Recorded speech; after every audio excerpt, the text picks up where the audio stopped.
Hello everyone, welcome to our channel study किया। दोस्तों, study के चैनल में आपका बहुत बहुत स्वागत है।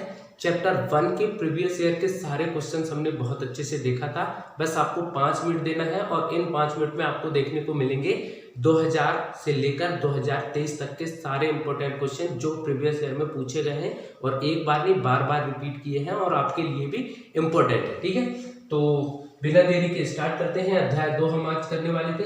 अध्याय 2 का क्या है हमारे पास क्वेश्चन? विद्युत विभव एवं धारिता। बार बार पूछे गए प्रश्न क्या क्या है हमारे पास, ये लीजिए। फर्स्ट क्वेश्चन क्या है? विद्युत विभव किसे कहते हैं और किसी बिंदु आवेश के कारण बिंदु किसी बिंदु पर विद्युत विभव के लिए व्यंजक। कब कब पूछा? सन 2000 में, 2005 में, 2007 में और 2017 में।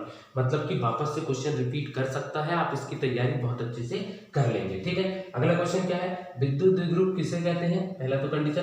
दूसरा, विद्युत द्विध्रुव के कारण अक्षीय स्थिति में हो सकता है, इसी की जगह क्या पूछ ले वापस से वही निरक्षीय स्थिति।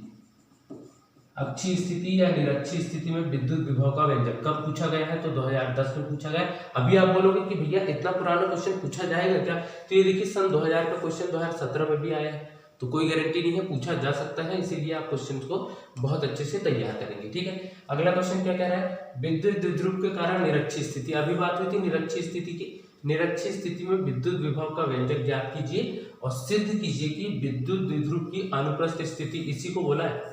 ठीक है, अनुप्रस्थ स्थिति पर किसी बिंदु पर विभव का मान शून्य होता है। अनुप्रस्थ स्थिति बोले या निरक्षीय स्थिति बोले एक ही बात है।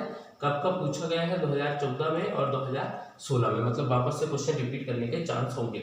अगला क्वेश्चन है, समविभव पृष्ठ किसे कहते हैं? इसके गुण लिखिए। ठीक, समविभव पृष्ठ किसे कहते हैं? इसके गुण लिखिए। ठीक, अगला क्वेश्चन क्या कह रहा है? किसी चालक की धारिता से क्या तात्पर्य है? चालक की धारिता को प्रभावित करने वाले कारक। कब पूछा गया? एकदम पिछले साल 2023 में।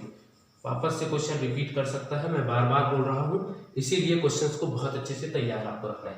किसी विलगित गोलीय चालक की धारिता, ये भी इंपॉर्टेंट क्वेश्चन है भैया। किसी विलगित गोलीय चालक की धारिता के लिए व्यंजक ज्ञात कीजिए। अगला क्वेश्चन हमारे पास क्या है? संधारित्र किसे कहते हैं? बहुत ज्यादा जरूरी क्वेश्चन। समांतर प्लेट संधारित्र की धारिता के लिए व्यंजक ज्ञात कीजिए और संधारित्र की धारिता को प्रभावित करने वाले कारक लिखिए। कब कब पूछा गया है? ये काम की बात है। 2011 में आया है, 18 में आया है, 20 में आया है, 22 में आया है। कोई शक नहीं है कि 2024 में रिपीट कर जाए। कोई शक नहीं है कि 2024 में रिपीट कर जाए। वापस से आपको इस क्वेश्चन को बहुत अच्छे से देख लेना है। ठीक, अगला क्वेश्चन क्या कह रहा है? समांतर प्लेट संधारित्र की धारिता के लिए व्यंजक ज्ञात कीजिए जबकि उनके प्लेटों के बीच आंशिक रूप से, देखिए बहुत बार के परावैद्युतांक के उसके बीच में पेपर रखा हुआ है, कागज रखा हुआ है, कांच का टुकड़ा रखा हुआ है, लकड़ी रखी हुई है, बहुत सारे क्वेश्चन बनेंगे भैया। आंशिक रूप से परावैद्युत माध्यम रखा हुआ है। कब पूछा गया है? तो बोले 2015 में। ठीक, चलो अगला देखो। श्रेणी क्रम एवं समांतर क्रम में संयोजित संधारित्र। ये लीजिए, संधारित्रों का श्रेणी क्रम संयोजन और संधारित्रों का समांतर क्रम संयोजन के नामांकित चित्र बनाकर तुल्य धारिता के लिए सूत्र। भैया बहुत ज्यादा इंपॉर्टेंट है। कब कब पूछा है? तो देख लीजिए 2012 में और 2019 में। मतलब वापस से क्वेश्चन रिपीट कर सकता है। परावैद्युत क्या है? ध्रुवीय और अध्रुवीय परावैद्युत के उदाहरण सहित आपको लिखना है। कब पूछा है? तो 2011 में। कोई शक नहीं है कि वापस से क्वेश्चन रिपीट कर जाए। ठीक, तो चैप्टर 2 के लिए हम सिर्फ इतना लेते हैं। बस आपका 5 मिनट हम डेली लेंगे और इन 5 मिनट में आपको देंगे सारे इंपॉर्टेंट क्वेश्चन। आपको भैया बहुत अच्छे से कर लेने हैं। क्यों? क्योंकि पेपर में तो वही आएगा।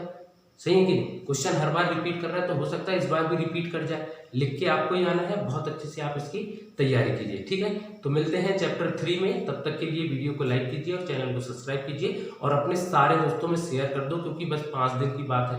6 और 5 11। ठीक है, तो ठीक है, मिलते हैं चैप्टर 3 में।